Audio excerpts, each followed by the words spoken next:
नमस्कार, मैं हूं सौरभ शर्मा। प्रधानमंत्री मोदी 2024 के लिए सबसे बड़ा जोखिम उठाने वाले हैं। मोदी ने आज एक बहुत बड़ा हिंट दिया है, बहुत बड़ी बात कही है। यूसीसी यानी यूनिफॉर्म सिविल कोड लाने को लेकर मोदी ने एक तरह से 100% की गारंटी दे दी। नरेंद्र मोदी ने कहा कि यूसीसी के नाम पर अभी से मुसलमान भाइयों को भड़काया जा रहा है, बहकाया जा रहा है, बरगलाया जा रहा है। आखिर वो कौन लोग हैं जो यूसीसी पर अफवाह फैलाकर मुसलमानों का ब्रेन वॉश कर रहे हैं? वो कौन लोग हैं जिनसे मोदी ने सावधान रहने को कहा? वो लोग जिन्हें ट्रिपल तलाक पर बैन लगने से दिक्कत थी, वो लोग जो तुष्टीकरण के एक्सपर्ट माने जाते हैं, समाज का बंटवारा चाहते हैं। ऐसे सभी लोगों को आज मोदी ने हजारों की भीड़ के सामने एक्सपोज किया। आज प्रधानमंत्री मोदी के 100 सेकंड से विरोधी खेमे में कैसे हड़कंप मच गया, देखिए। क्या मोदी ने 100 सेकंड में 2024 की जीत की गारंटी दे दी है? क्या मोदी ने हिंदुस्तान के चुनावी इतिहास की सबसे बड़ी भविष्यवाणी कर दी है? 2024 के चुनाव में भाजपा को वापस लाने का मन बना लिया है। क्या मोदी ने मन बना लिया है? 24 से पहले कुछ बहुत बड़ा फैसला होने वाला है। मोदी क्या करने वाले हैं? कौन सा कदम उठाने वाले हैं? मोदी ने क्या हिंट दिया है? मोदी की भी एक गारंटी है। सीना ठोकते हुए प्रधानमंत्री ने किस चीज की गारंटी दी है? मोदी का यह फ्रेम देखकर, मोदी की बातें सुनकर विरोधी खेमे की सिट्टी पिट्टी क्यों गुम है? मोदी की भी एक गारंटी है। मोदी की भी एक गारंटी है। मोदी की भी एक गारंटी है। मोदी ने अपना सीना ठोका। ट्विटर पर हैशटैग मोदी ट्रेंड करने लगा और उसके नीचे टॉप ट्रेंडिंग टॉपिक बना यूसीसी यानी यूनिफॉर्म सिविल कोड। प्रधानमंत्री ने यूसीसी पर अपनी लाइन क्लियर कर दी है। 24 के मद्देनजर एक ऐसी लकीर खींच दी है जो मोदी विरोधी मोर्चे को 24 की चुनावी लड़ाई में फकीर बनाकर छोड़ेगी। मुसलमानों के लिए मोदी का मैसेज स्पष्ट है, कोई इफ एंड बट नहीं है। मोदी के दुश्मनों की राह अब बहुत टफ है, क्योंकि मोदी सरकार का अगला प्रोजेक्ट ही यूनिफॉर्म सिविल कोड है। गौर से सुनिए मोदी की पूरी बात। आजकल हम देख रहे हैं कि यूनिफॉर्म सिविल कोड के नाम पर ऐसे लोगों को भड़काने का काम हो रहा है। आप मुझे बताइए, एक घर में परिवार के एक सदस्य के लिए एक कानून हो, परिवार के दूसरे सदस्य के लिए दूसरा कानून हो, तो क्या वो घर चल पाएगा? क्या कभी भी चल पाएगा क्या? फिर ऐसी दोहरी व्यवस्था से देश कैसे चल पाएगा? हमें याद रखना है कि भारत के संविधान में भी नागरिकों के समान अधिकार की बात कही गई है। साथियों, ये लोग हम पर आरोप लगाते हैं, लेकिन सच ये है कि यही लोग मुसलमान करते हैं। अगर ये मुसलमानों के सही मायने में हितैषी होते तो अधिकांश परिवार, मेरे मुस्लिम भाई बहन, शिक्षा में पीछे न रहते, रोजगार में पीछे न रहते, मुसीबत की जिंदगी जीने के लिए मजबूत नहीं रहते। और सुप्रीम कोर्ट ने बार बार कहा है, सुप्रीम कोर्ट डंडा मारती है, कह रही है कॉमन सिविल कोड लाओ, लेकिन ये वोट बैंक के भूखे लोग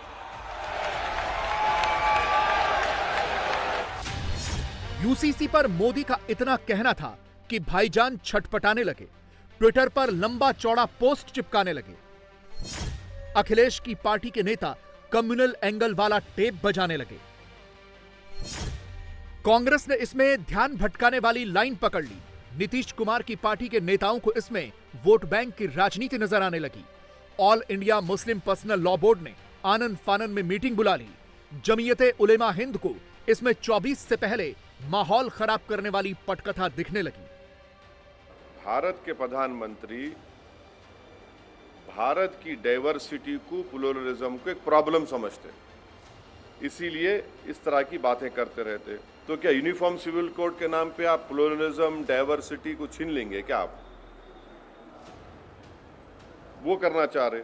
आप यहां पर हिंदू भाइयों को कल्चर बोलेंगे, यहाँ पर इस्लामिक प्रैक्टिसेस की यूनिफॉर्मिटी नाम पे निकालना चाहेंगे आप। यूसीसी का मुद्दा एक बार फिर से उठाया है उन्होंने, जिससे कि ध्यान भटकाया जा सके असल मुद्दों से, लेकिन ध्यान हम भटकने नहीं देंगे। ये चीज जो है सिर्फ मुसलमानों को टारगेट का क्या करने का क्या मतलब है? उन्होंने मुसलमानों को टारगेट किया है इस अपने बयान के अंदर। ये यूनिफॉर्म सिविल कोड इस देश का इशू है, इसमें सब लोग इन्वॉल्व हैं। 2024 नहीं सामने था।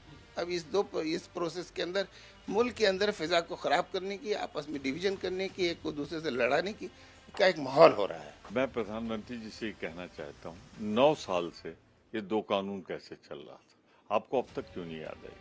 भारतीय जनता पार्टी की नाव चूंकि डूब रही, तो ये पोलराइजेशन कर रहे हैं, ध्रुवीकरण कर रहे हैं, इसके अलावा कुछ भी नहीं। उनका मतलब है कि कैसे ध्रुवीकरण हो, कैसे चुनाव में इसको इस्तेमाल किया जाए, तो ये नजरिया है उनका सोचने का। तो मोदी जी ऐसा कहते हैं कि एक देश में एक ही धर्म के लोग रहेंगे, दूसरे नहीं रहेंगे।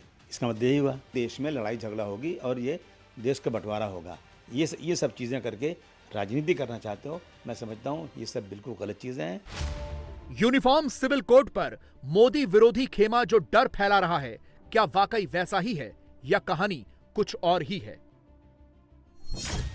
इस कहानी को समझने के लिए आपको हाल फिलहाल में यूसीसी पर हुए अलग अलग सर्वे के आंकड़े देखने होंगे, क्योंकि देश का एक बड़ा वर्ग है जो यूनिफॉर्म सिविल कोड पर मोदी सरकार की राय से इत्तेफाक रखता है।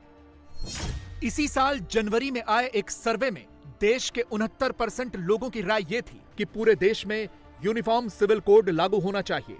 एक दूसरे सर्वे में लोगों से पूछा गया कि क्या केंद्र सरकार 2024 से पहले देश में यूनिफॉर्म सिविल कोड लागू करेगी। इसके जवाब में करीब करीब आधी आबादी यानी 45% लोगों की राय हां में थी। जाहिर है, जब देश का एक बड़ा तबका यूसीसी के फेवर में है, तो मोदी के दुश्मनों को अपनी तुष्टीकरण वाली दुकान के बंद होने का खतरा तो नजर आएगा ही। मोदी कहते हैं कि देश का भला तुष्टीकरण नहीं, संतुष्टीकरण से होगा, लेकिन मोदी विरोधी अब यूसीसी के नाम पर खुलकर तुष्टीकरण वाली लाइन लेंथ पकड़कर बैठ चुके हैं। सबूत आपके सामने है। डीएमके की आईटी विंग का ट्वीट देखिए, अंग्रेजी में जो शब्द लिखे हैं उन्हें गौर से पढ़िए। मोदी कोई भी बात कहते हो तो उसमें आने वाले दिनों का एक हिंट छिपा होता है। यूसीसी पर मोदी ने एक ऐसा ही हिंट दिया है। माना जा रहा है कि केंद्र सरकार 2024 के पहले इसे लाने का बड़ा राजनीतिक दांव चल सकती है। इसीलिए मोदी विरोधी इकोसिस्टम ने इसमें अभी से धर्म वाला एंगल डालकर मुसलमानों को भड़काना शुरू कर दिया है। इस भड़काऊ गैंग में मोदी के पॉलिटिकल दुश्मन भी हैं और मौलानाओं की पूरी टोली भी है। यूनिफॉर्म सिविल कोड लाया जाए और हमारे पर्सनल मजहबी कोड को खत्म कर दिया जाए, हम इसकी मुखालफत करके ये जाहिर कर देंगे यकसा सिविल कोड की कोई हिंदुस्तान के अंदर जरूरत नहीं है। इस वक्त फिर दोबारा उसको लाना, कर्नाटक के इलेक्शन के अंदर बिल्कुल किनारे हो जाने के बाद वो इस तरह के मसाइल को उठा करके फिर हिंदू मुस्लिम तफरीक को पैदा करना चाहिए। मुसलमानों को कहीं ना कहीं झटका देने का पूरा प्लान उसने बना लिया है और वो एक बिल बहुत जल्द से और बहुत तेजी के साथ लेकर के आने वाली है। अब बारी है यूसीसी की, यानी कि यकसा सिविल कोड। असल में तो इलेक्शन आ रहा है, ये सियासी एजेंडा है कि हमें मंजूर नहीं है। हमें इस्लामी शरीयत मंजूर है, हमें अपनी शरीयत में मुदाखलत मंजूर नहीं है। वो एक कानून ला नहीं सकते, इस मुल्क में खाने जंगी शुरू हो जाएगी और ये मुल्क यूनिफॉर्मिटी को भूल जाएगा, यूनिटी को भूल जाएगा, बल्कि एक दूसरे के खिलाफ सब चढ़ दौड़ेंगे और झगड़े होंगे हर शहर में।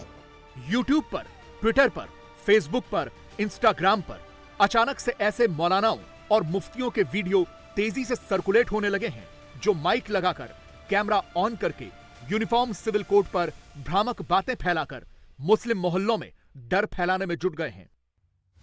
प्रधानमंत्री ने इसीलिए अपनी स्पीच में खास तौर पर यह लाइन बोली कि यूसीसी के नाम पर मुसलमानों को भड़काया जा रहा है। और यह काम कैसे हो रहा है, इसका एक और सैंपल देखिए।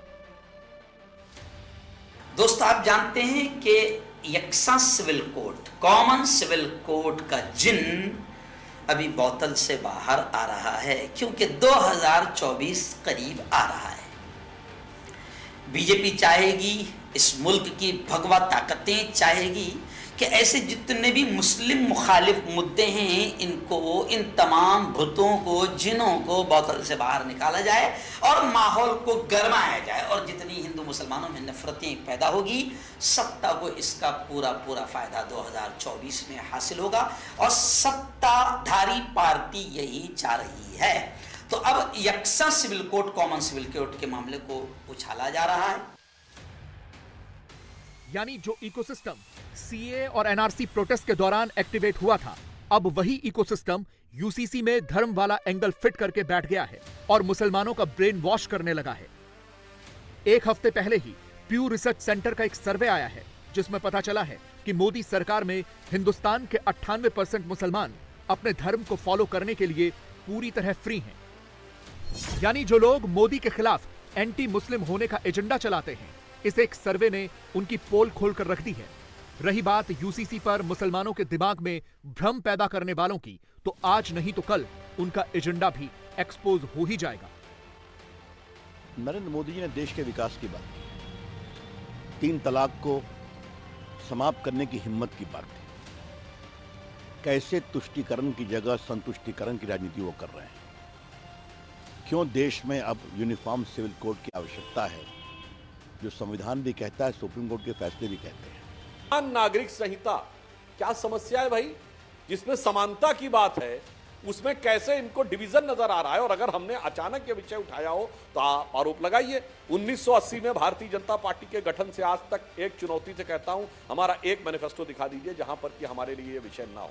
और 1951 में जनसंघ बनने से लेकर, ये आप लोगों की तरह नहीं है कि 71 दिन में बदल गए थे। हम 72 साल में नहीं बदले हैं, आप लोग 72 दिन में बदल गए थे। वो 72 साल से एज इट इज है। ये अंतर है जो मोदी जी के नेतृत्व में भाजपा ने क्रेडिबिलिटी स्थापित की और इन लोगों ने क्राइसिस ऑफ क्रेडिबिलिटी। देश हो या विदेश, मुस्लिम कम्युनिटी में मोदी की पॉपुलैरिटी किसी से छिपी नहीं है। मुसलमानों का एक बड़ा वर्ग मोदी के काम का समर्थक भी है। 24 के मद्देनजर बीजेपी का अल्पसंख्यक मोर्चा इन दिनों देश भर में मोदी मित्र बना रहा है, सीधे मुसलमानों के बीच जा रहा है। हर लोकसभा सीट में 500 से 600 तक मोदी मित्र बन गए हैं। बीजेपी का टारगेट एक लोकसभा में 5000 मोदी मित्र बनाने का है। एक विधानसभा में 700 से 750 मोदी मित्र बनाने का लक्ष्य है। अल्पसंख्यक मोर्चा ने मोदी मित्र बनाने के लिए 64 ऐसी लोकसभा सीटों की पहचान की है, जहां मुस्लिम आबादी 30% या इससे ज्यादा है। देश भर में मोदी मित्र बनाने के बाद अल्पसंख्यक मोर्चा के प्लान के तहत मोदी मित्रों को प्रधानमंत्री नरेंद्र मोदी से मिलाया भी जाएगा। मोदी ने इसीलिए मध्य प्रदेश की धरती से 3 तलाक का मुद्दा उठाकर बताया कि उनकी सरकार ने मुस्लिम बेटियों को इंसाफ दिलाया, दूसरों ने तो सिर्फ अत्याचार ही किया। मोदी ने जैसे ही ये कहा, भाईजान का पारा 7वें आसमान पर कैसे चढ़ा, अब ये देखिए। मिस्र में, इजिप्ट में 90% से ज्यादा सुन्नी मुसलमान समाज है और इजिप्ट में आज से 80-90 साल पहले 3 तलाक की प्रथा को समाप्त कर दिया। हमसे 90 साल पहले। अगर 3 तलाक इस्लाम का जरूरी अंग है तो पाकिस्तान में क्यों नहीं होता भाई? अगर 3 तलाक इस्लाम का जरूरी अंग है तो इंडोनेशिया में क्यों नहीं होता? अगर 3 तलाक इस्लाम का जरूरी अंग है तो कतर, जॉर्डन, सीरिया, बांग्लादेश, ये तो सारे मुस्लिम बस्ती वाले देश हैं, वहां पर उनको बंद क्यों कर दिया? और पाकिस्तान से मुझे क्या लेना देना है देश के प्रधानमंत्री? हम भारत को देश मानते हैं, मानते रहेंगे, मगर आपको पाकिस्तान से मोहब्बत,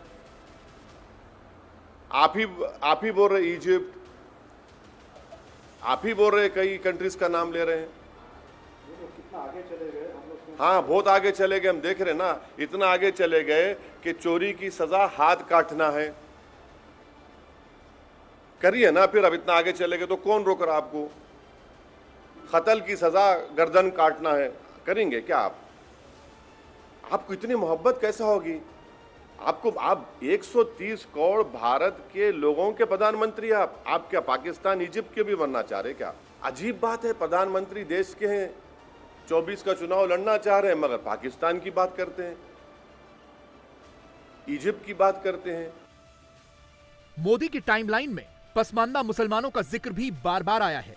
मोदी ने हर बार विस्तार से बताया है कि कैसे तुष्टीकरण की राजनीति करने वालों ने देश के पसमानदा मुसलमानों की तकलीफ का सच छिपाया और उनसे सिर्फ वोट पाया। अगर आप हमारे मुसलमान भाई बहनों की तरफ देखोगे और मैं देखता हूं कि जो हमारे पसमानदा मुसलमान भाई बहन हैं, ये वोट बैंक की राजनीति करने वालों ने हमारे जो पसमानदा मुसलमान भाई बहन हैं, उनका तो जीना भी मुश्किल करके रखा हुआ है। वो तो तबाह हो गए, उनको कोई फायदा नहीं मिला है। वे कष्ट में गुजारा करते हैं, उनकी आवाज सुनने के लिए कोई तैयार नहीं है। उनके ही धर्म के एक वर्ग ने पसमानदा मुसलमानों का इतना शोषण किया है, लेकिन इसके ऊपर कभी देश में चर्चा नहीं हुई। जो पसमानदा मुसलमान है, उन्हें आज भी बराबरी का हक नहीं मिलता, उन्हें नीचा और अछूत समझा जाता है। देश में मुसलमानों की कुल आबादी में करीब 85% बस पसमानदा है, जबकि 15% उच्च जाति के मुसलमानों की आबादी है। दलित और बैकवर्ड मुस्लिम पसमानदा वर्ग में आते हैं। बीजेपी का यह मानना है कि पसमानदा मुसलमान बीजेपी के कोर वोटर हैं। पसमानदा समाज हमेशा से हाशिए पर ही रहा है और यही वजह है कि पीएम मोदी इन दिनों बार बार पसमानदा मुसलमानों की बात कर रहे हैं। यानी मोदी ने मंगलवार को एक तीर से कई निशाने किए। यूसीसी पर भी अपनी सरकार के इरादे जाहिर कर दिए और विरोधियों के खेमे से मुसलमानों के एक बड़े वोट बैंक में भी सेंध लगा दी। और यह सिर्फ शुरुआत है। मोदी ने सीना ठोक कर जो कहा है, 24 से पहले मुस्लिम मोहल्लों में उसका असर दिखना तय है। यूनिफॉर्म सिविल कोड 24 के चुनाव में एक बड़ा मुद्दा होगा, लेकिन दो मुद्दे और होंगे। मोदी ने आज सबसे ज्यादा वक्त उन्हीं दो मुद्दों को दिए। प्रधानमंत्री ने 24 का टारगेट लॉक किया और कार्यकर्ताओं को अटैक करने का ऑर्डर दे दिया। 4 दिन पहले पटना में जब विपक्ष के 15 दलों ने मीटिंग की थी, तो उस दिन मोदी अमेरिका में थे। 4 दिन बाद मोदी ने पूरा स्कोर बराबर कर दिया। प्रधानमंत्री ने विपक्षी एकता के पीछे का खेल खोलकर बता दिया। हथकड़ी का डर है, इसलिए एकजुटता है। मोदी का एग्रेशन 24 का इलेक्शन कैसे सेट कर रहा है, इस रिपोर्ट में आपको दिखाते हैं।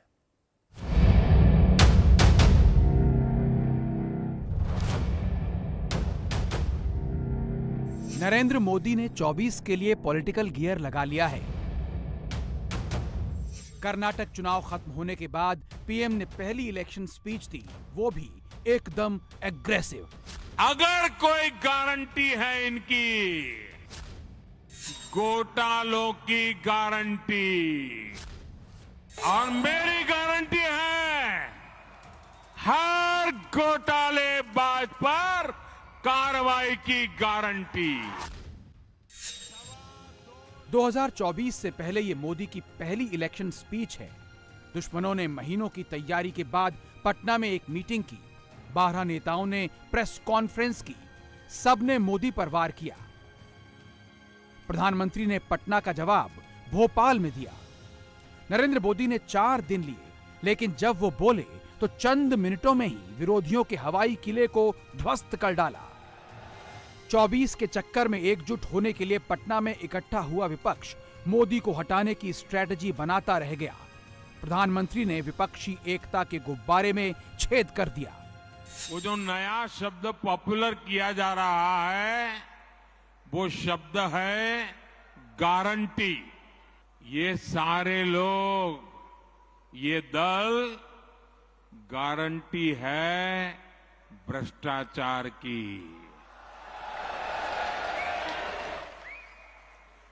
ये गारंटी है लाखों करोड़ रुपयों के घोटालों की। मोदी के भाषण के कुछ कीवर्ड्स पर ध्यान दीजिए। पटना में फोटो ऑप्स, विपक्ष का फोटो सेशन, विपक्षी एकता यानी घोटाले की गारंटी, सलाखें देखकर जुगलबंदी, मोदी हिसाब लेगा, कानून का डंडा चलेगा, घोटालेबाज पर कार्रवाई होगी। इन पार्टियों के पास घोटालों का ही अनुभव है, इसलिए अगर कोई गारंटी है इनकी तो एक ही गारंटी है और वो गारंटी है घोटालों की गारंटी। तो आज मैं भी एक गारंटी देना चाहता हूं। दे दो, दे दो, दे दो। अगर उनकी घोटाले की गारंटी है तो मोदी की भी एक गारंटी है।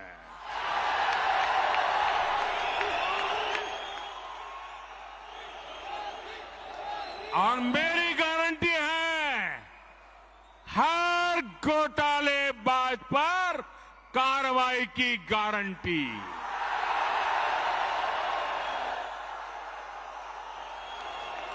हर चोर लुटेरे पर कार्रवाई की गारंटी। जिसने गरीब को लूटा है, जिसने देश को लूटा है,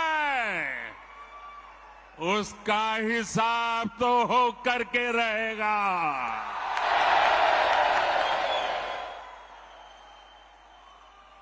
आज जब कानून का डंडा चल रहा है, जब जेल की सलाखें सामने दिख रही है, तब जाकर के ये जुगलबंदी हो रही है।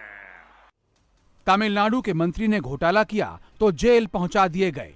दिल्ली के दो मंत्री पद पर रहते हुए जेल भेजे गए। बीएमसी घोटाले में ठाकरे परिवार के करीबी सूरज चौहान की गिरफ्तारी हुई। मातोश्री की चौखट तक जांच पहुंची। ममता के भतीजे अभिषेक बैनर्जी को ईडी का समन। आईआरसीटीसी घोटाले में तेजस्वी यादव से पूछताछ। मोदी का एक्शन कितना तगड़ा है, यह विरोधी के रिएक्शन से पता चलता है। विरोधियों में भी अंदर अंदर झगड़ा है, लेकिन सबको मोदी ने रगड़ा है, इसलिए सारे एकजुट हैं। मोदी के पॉलिटिकल भाषण की 2 सेंट्रल थीम हैं, परिवारवाद और भ्रष्टाचार। पटना में जो भी नेता बैठे और शिमला में 12 जुलाई को जो नेता दोबारा मिलने वाले हैं, उनके ऊपर परिवारवाद और भ्रष्टाचार दोनों चिपकता है। हमें उम्मीद थी वो गारंटी देंगे नौकरी की, वो गारंटी देंगे महंगाई कम करने की, वे गारंटी देंगे देश में जो हालात बिगड़े रहे हैं उनको सुधारने की, मणिपुर में शांति की। लेकिन वो गारंटी 2014 में उन्होंने दी थी, वो आज फिर दे रहे हैं। 9 साल में उन्होंने कहा था 2014 में कि जितने भी लोग भ्रष्टाचारी हैं उनको जेल में भेजेंगे। कौन को जेल भेजा उन्होंने? हाँ, भ्रष्टाचारियों को बचाने का काम जरूर उन्होंने किया। राहुल प्रियंका नेहरू खानदान की चौथी पीढ़ी से हैं। अखिलेश यादव मुलायम सिंह के बेटे हैं। तेजस्वी और तेज प्रताप लालू के लाल हैं। सुप्रिया सुले को शरद पवार ने पार्टी का एग्जीक्यूटिव प्रेसिडेंट बनाया है। उमर अब्दुल्ला अपने दादा शेख अब्दुल्ला की पार्टी चला रहे हैं। स्टालिन करुणानिधि के बेटे हैं। कविता तेलंगाना के सीएम केसीआर की बेटी हैं और अभिषेक बैनर्जी ममता बनर्जी के भतीजे हैं। फिर एक बार भाजपा की प्रचंड विजय तय है। इसी वजह से ये सारे विपक्षी दल बौखलाए हुए हैं। इसलिए इन्होंने तय किया है कि चुनाव से कुछ महीने पहले किसी भी तरीके से जनता को गुमराह करके, कुछ लोगों को बरगलाकर, झूठे आरोप लगाकर सत्ता हासिल की जाए। मोदी ने विरोधियों के भ्रष्टाचार की सारी फाइलें जोड़ दी और पूरा कैलकुलेशन करके एक नंबर निकाला, 20 lakh crore. ED, CBI, income tax की फाइलों में 20 लाख करोड़ का घोटाला दर्ज है। मोदी ने सबके घोटालों की फाइल से एक एक डिटेल निकालकर पब्लिक कर दिया। कुछ दिन पहले इनकी एक फोटो ऑप कार्यक्रम हुआ था, मिलकर के फोटो निकालने का एक कार्यक्रम हुआ था। इस बैठक में शामिल दलों के इतिहास को देखेंगे तो पता चलेगा कि वो सब मिलकर के, जितने भी लोग वो फोटो में दिखते हैं ना, एक एक को जरा देख लीजिए, उन सबका मिलकर के टोटल लगाएंगे तो ये सारे मिलकर के कम से कम 20 लाख करोड़ के घोटाले की गारंटी है। सबसे पहले राहुल गांधी की पार्टी के घोटालों की फहरिस्त देखिए। 1,86,000 करोड़ रुपए का कोयला घोटाला, 1,76,000 करोड़ का 2G घोटाला, 70,000 करोड़ रुपए का कॉमनवेल्थ घोटाला, 10,000 करोड़ रुपए का मनरेगा घोटाला। ये बड़े घोटाले हैं जो मनमोहन सिंह के 10 साल के शासन में सामने आए। इनके आगे 100, 200, 500 करोड़ के घोटालों की कोई गिनती ही नहीं है। गठबंधन की सियासत में लालू यादव सोनिया गांधी के सबसे भरोसेमंद लेफ्टिनेंट हैं। विपक्ष के नेताओं में लालू ऐसे नेता हैं जिन पर घोटाले करने का आरोप सिद्ध हो चुका है। लालू सजायाफ्ता हैं, उनके चुनाव लड़ने पर पाबंदी है। फिर भी लालू कहते हैं कि 24 में वो मोदी को फिट कर देंगे। पूरी तरह से फिट हो गए हैं, अब बढ़िया से फिट कर दे रहा है नरेंद्र मोदी को। अब लालू और उनकी फैमिली के घोटालों की फाइल पलटते हैं। 1,000 करोड़ का चारा घोटाला, 600 करोड़ का रेलवे भर्ती घोटाला, 60 करोड़ का अलकतरा घोटाला, 17 करोड़ का बाढ़ राहत घोटाला। कांग्रेस के मुकाबले लालू फैमिली के घोटाले छोटे लगते हैं, लेकिन अंतर यह है कि इनमें दोष सिद्ध हुआ है, गिरफ्तारियां हुई हैं और कुछ दोषी अभी भी जेल में हैं। तमिलनाडु के मुख्यमंत्री स्टालिन कांग्रेस की भरोसेमंद सहयोगी पार्टियों में दूसरे नंबर पर हैं। डीएमके के नेताओं पर अवैध तरीके से 1.25 लाख करोड़ की संपत्ति बनाने के आरोप हैं। ममता की पार्टी पर घोटाले के आरोप लगे। तृणमूल नेताओं की गिरफ्तारियां भी हुई। 12,000 करोड़ का रोज वैली घोटाला, 2,500 करोड़ का शारदा चिटफंड घोटाला, 1,300 करोड़ का कोयला खदान घोटाला, 500 करोड़ का शिक्षक भर्ती घोटाला। कोयला खदान घोटाले में ममता के भतीजे अभिषेक बैनर्जी और उनकी पत्नी भी जांच के घेरे में हैं। प्रधानमंत्री ने सबकी फाइल खोल दी तो जवाब देने के लिए शरद पवार आगे आए। अच्छी बात है कि प्रधानमंत्री ने देशवासियों के बारे में क्या बोलना चाहिए, इसका एक नया नमूना देश के सामने रखा है।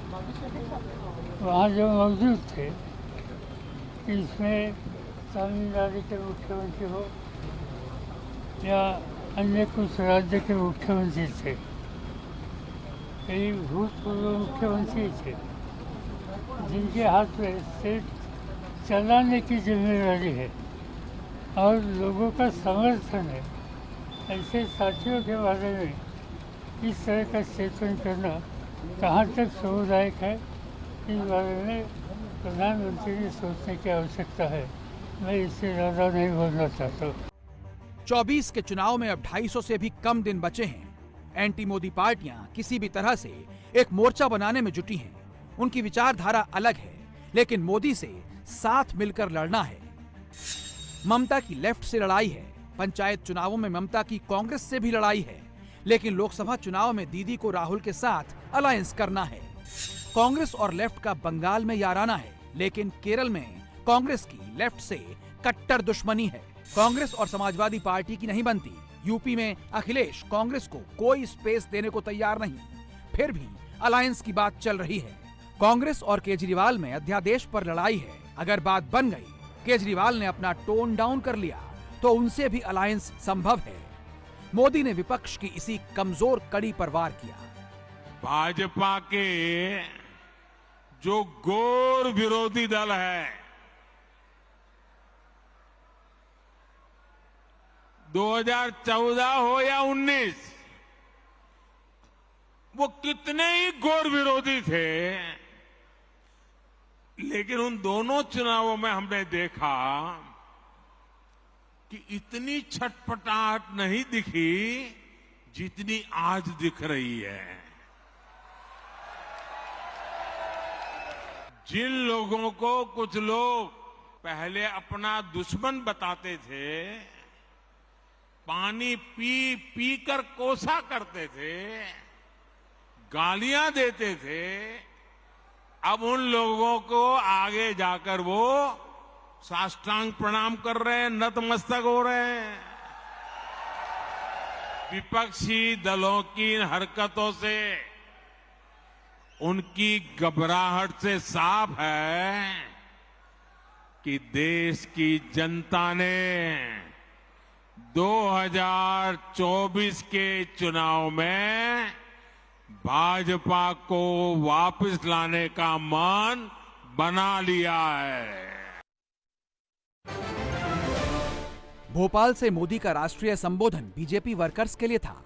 मोदी भोपाल में थे, उनके सामने बीजेपी के करीब 3000 बूथ एक्सपर्ट्स थे, लेकिन मोदी का भाषण देश भर के 10 लाख बूथ पर लाइव टेलीकास्ट हुआ।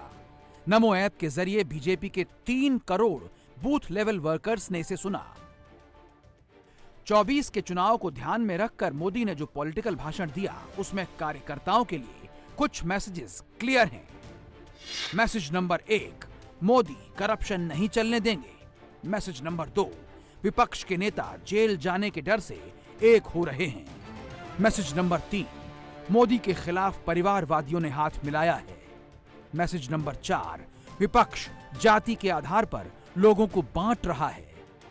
मैसेज नंबर 5, विकास के काम तो नरेंद्र मोदी ही करेंगे। अगले 250 दिनों में बीजेपी के 11 करोड़ कार्यकर्ता इन मैसेजेस को गांव-गांव, शहर-शहर तक ले जाएंगे। बीजेपी पब्लिक को यह बताएगी कि विपक्ष की जुगलबंदी इसीलिए है क्योंकि मोदी काम कर रहे हैं और खजाना लूटने वालों को मौका नहीं दे रहे। मोदी ने जिन बूथ एक्सपर्ट्स को समझाया, वो सबसे पहले मध्य प्रदेश, छत्तीसगढ़, राजस्थान और तेलंगाना में प्रयोग करेंगे। इन 4 राज्यों में इसी साल चुनाव है। यहां प्रयोग सफल हुआ तो 24 में इसे पूरे देश में लागू किया जाएगा। पश्चिम बंगाल में पंचायत चुनाव का शोर है, लेकिन जनता जनार्दन से ज्यादा बम कट्टे पर जोर है। दक्षिण 24 परगना के बाद मुर्शिदाबाद और कूच बिहार में जमकर हिंसा हुई है। बीते 19 दिन में अलग अलग पार्टियों के 11 कार्यकर्ता मारे गए हैं। हिंसा का सीधा कनेक्शन पंचायत चुनाव में अपने अपने कैंडिडेट की निर्विरोध जीत तय करने से है। पिछले चुनाव की तुलना में इस बार टीएमसी के निर्विरोध जीतने वाले कैंडिडेट्स की संख्या में 22% की गिरावट आई है। ऐसे में सवाल उठ रहा है कि क्या 24 में मोदी को हटाने का सपना देख रही दीदी का 23 में ही जादू खत्म हो रहा है। इस रिपोर्ट में देखिए।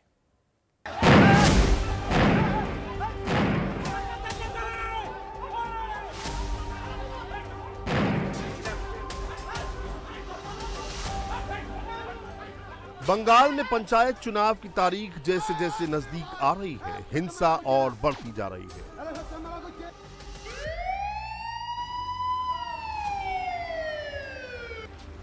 चुनाव में चैंपियन कौन होगा, ये बम बारूद और गोली कट्टा से तय किया जा रहा है। मुर्शिदाबाद के डोमकोल में टीएमसी और सीपीआईएम कार्यकर्ताओं के बीच चुनाव प्रचार को लेकर जमकर बमबाजी हुई और गोलियां चली। टीएमसी के 4 कार्यकर्ता घायल हो गए, जिन्हें अस्पताल में भर्ती कराया गया है।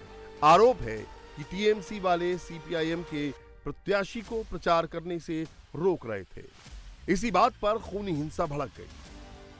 सब बम पिस्तौल मारे तो ना हमरा घर भीतर ढुके जाए, तो ना हमारे घर तर भेंगे, दाना टका वाला भेंगे, सब गुली करे, केहू बम मारे, केहू ईट मारे। काना सारा कौन पार्टी? CPM party. तुमरा की पार्टी करो? हमरा तृणमूल करी।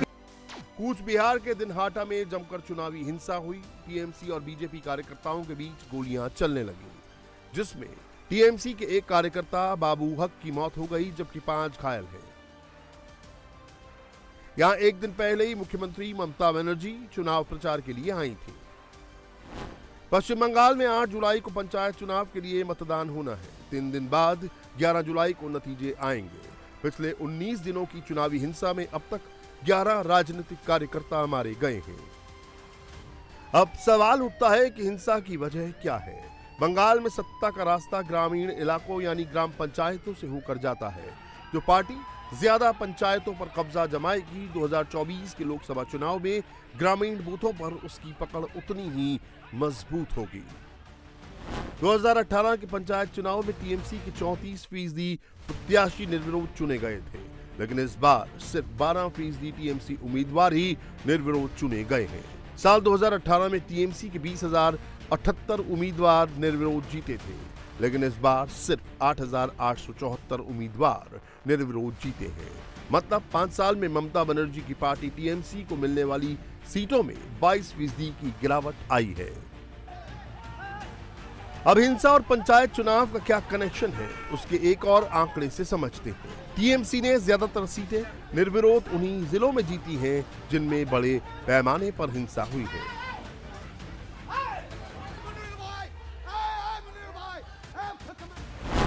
इनमें बीरभूम, मुर्शिदाबाद, बांकुड़ा और दक्षिण 24 परगना शामिल हैं।